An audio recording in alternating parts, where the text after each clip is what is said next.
Okay, so let's get right into it. If you're starting a PhD in the biomedical sciences, you're stepping into a whole new world. And what we're going to do here is pull back the curtain on the real, unwritten rules of the game. Because grad school isn't just a harder version of undergrad, it's a completely different kind of challenge. So you made it, you got in. That means you have great grades, great test scores. But what if I told you that across study after study, those things aren't actually the strongest predictors of who succeeds in a PhD? It kind of begs the question, right?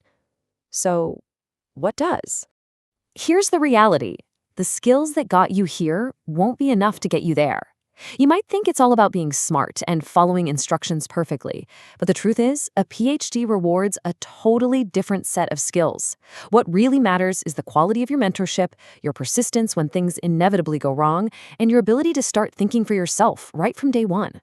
It is a massive mindset shift. Let's start with the first big idea. The very purpose of your training has changed. You're no longer here to just learn what's already known. You're here to learn how to confront the unknown.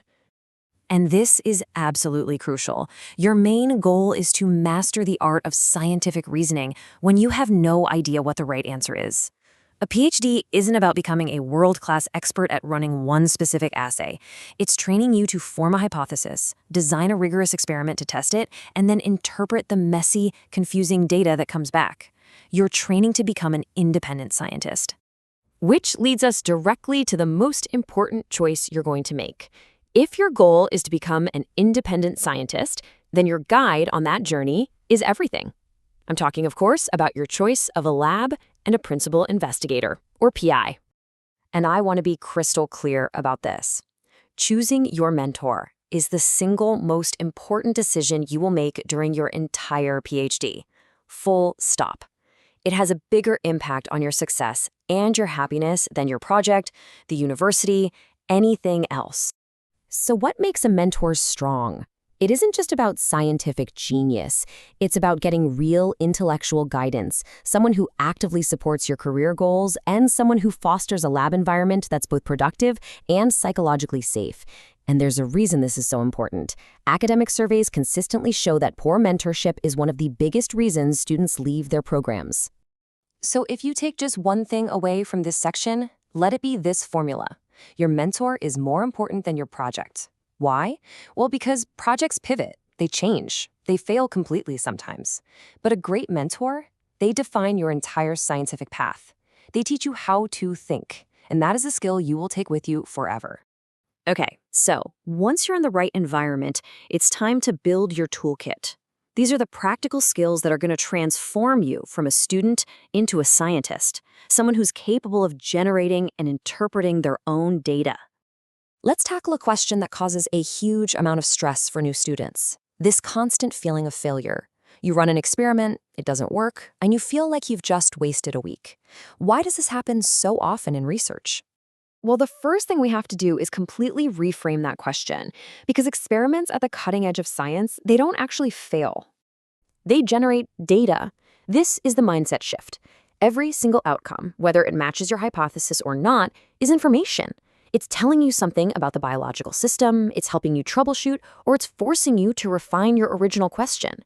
Failure is just data in disguise. And once you have that data, you have to be able to make sense of it.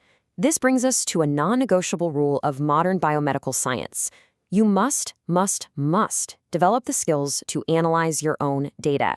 If you have to rely on other people for that crucial step, then you are not, by definition, an independent researcher. And we're not talking about a basic stats course here. Modern biology, with its huge omics datasets, requires a pretty sophisticated understanding of statistics. For example, knowing how and why to apply a correction like the false discovery rate isn't just an optional extra. It's fundamental to avoiding false positives and drawing conclusions that are actually valid. Building these deep skills connects directly to our next pillar. Thinking about your career not as something that happens after you graduate, but as something you are actively building from the very beginning. Your CV doesn't start the day you defend your thesis. It starts on day one. You have to be proactive. Aim to present a poster or even give a talk at a conference by your second year. Start building collaborations. Of course, publications are critical, but career tracking studies show that early networking and having a professional presence are powerful drivers for what comes after the PhD. All of this leads us to our final section, which is about redefining what success in a PhD actually looks like. It's not just about what you accomplish, it's about who you become in the process. You know, the difference between a strong trainee and an average one isn't raw intelligence, it's about behavior. Strong trainees are constantly asking why. They are obsessed with the underlying mechanism. They connect their findings to the bigger picture, and they take true ownership of their projects. They aren't just completing tasks, they're trying to understand the biology. Now, this journey is psychologically demanding. Research is very clear that PhD students experience high rates of stress and imposter syndrome. So the key is to be proactive.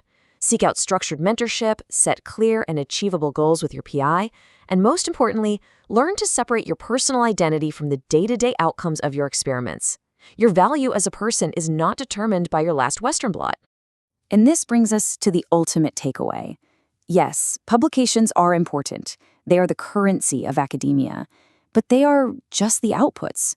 The real product of your PhD training is your mind, your ability to think critically, creatively, and independently. That is what you will carry with you for the rest of your career.